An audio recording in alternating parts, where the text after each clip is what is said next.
மனிதனுடைய அசௌகரியங்களுக்கு பதில் சொல்ல வேண்டும் என்று சொல்லுகிறது. மனிதனுடைய மரணத்திற்கு மரியாதை கொடுக்க வேண்டும் என்று சொல்லுகிறது. கண்ணியமானவர்களே, ஒரு மனிதனுடைய முகத்தை பார்த்த உடனே அவனுக்கு முகமன் சொல்ல வேண்டும், அவனை வாழ்த்த வேண்டும். அஸ்ஸலாமு அலைக்கும் வரஹ்மத்துல்லாஹி வபரகாத்துஹு, அல்லாஹ்வின் சாந்தியும் சமாதானமும் உன்மீது என்றென்றும் உண்டாகட்டும் என்று சொல்ல வேண்டும் என்ற ஒரு அற்புதமான விதிமுறைகளை நபிகள் நாயகம் ஸல்லல்லாஹு அலைஹி வஸல்லம் அவர்கள், ஒரு மனிதன், ஒரு முஸ்லிமான மனிதன் இன்னொரு முஸ்லிமுக்கு செய்கின்ற கடமைகள், இப்படியெல்லாம் இருக்கின்ற கடப்பாடுகள் இருக்கிறது என்பதை இந்த உலகத்திற்கு நாம் அறிமுகப்படுத்த வேண்டும்.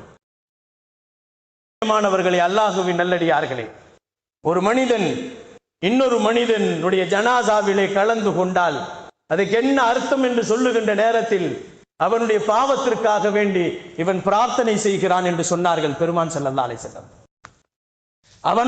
அவனுடைய பாவத்திற்காக வேண்டி அவன் பின்னால் செல்லக்கூடிய ஊர்வலத்திலே செல்லக்கூடிய ஜனாதாவை தொடர்ந்து செல்லக்கூடிய இன்னொரு முஸ்லிம், இறந்து போன முஸ்லிமுக்காக வேண்டி இறைவனிடத்தில் அவன் பிரார்த்தனை செய்கிறான் என்று சொன்னார்கள் பெருமான் ஸல்லல்லாஹு அலைஹி வஸல்லம். இந்த விஷயத்தை உலகத்திற்கு நாம் அறிமுகப்படுத்த வேண்டும். இஸ்லாமியர்கள் மீது விஷத்தை கக்கக்கூடியவர்களுக்கு நாம் அறிமுகப்படுத்த வேண்டும்.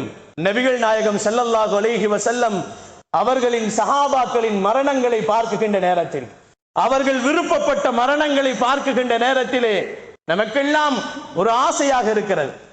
சில மரணங்களே நமது மரணங்களாக இருக்க வேண்டும் என்று ஆசைப்பட்டார்கள் சஹாபாக்கள். இந்த ஜனாசா என்னுடைய ஜனாசாவாக இருக்க வேண்டும் என்று ஆசைப்பட்டார்கள் சில சஹாபாக்கள்.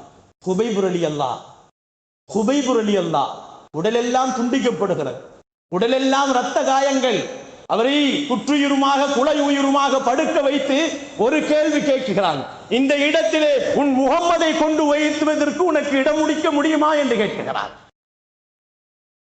நீ இந்த இடத்தில் இருக்கிறாய் அல்லவா, இந்த இடத்திலே முகம்மதை கொண்டு வைப்பதற்கு நீ என்ன சொல்லுகிறாய் என்று கேட்கின்ற நேரத்திலே ஹுபைப் ரலியல்லாஹு சொன்னார்கள், என் குடும்பமே அழைந்து போனாலும் சரி முகம்மது நபி ஸல்லல்லாஹு அலைஹி வஸல்லம் அவர்களின் காலிலே முள் தைப்பதற்கு நான் பிரியப்பட மாட்டேன் என்று சொன்னார்கள். இது போன்ற மரணங்களாக இந்த மரணமாக நான் போய் இருக்க வேண்டுமே என்று ஆசைப்பட்டார்கள். துல்பிஜாதைன், 2 ஆடைகளிலேயே தன் காலங்களை ஓட்டியவர், இஸ்லாத்திற்காக வேண்டி வெளியிலே வரும் பொழுது தன் ஆடைகளை எல்லாம் புடுங்கிவிட்டு அனுப்பப்பட்டவர்கள் தான் துல்பிஜாதைன். 2 போர்வைகளை போற்றிக் கொண்டே தன் காலங்களை கழித்தவர்கள். அவர்கள் இறந்து போனார்கள்.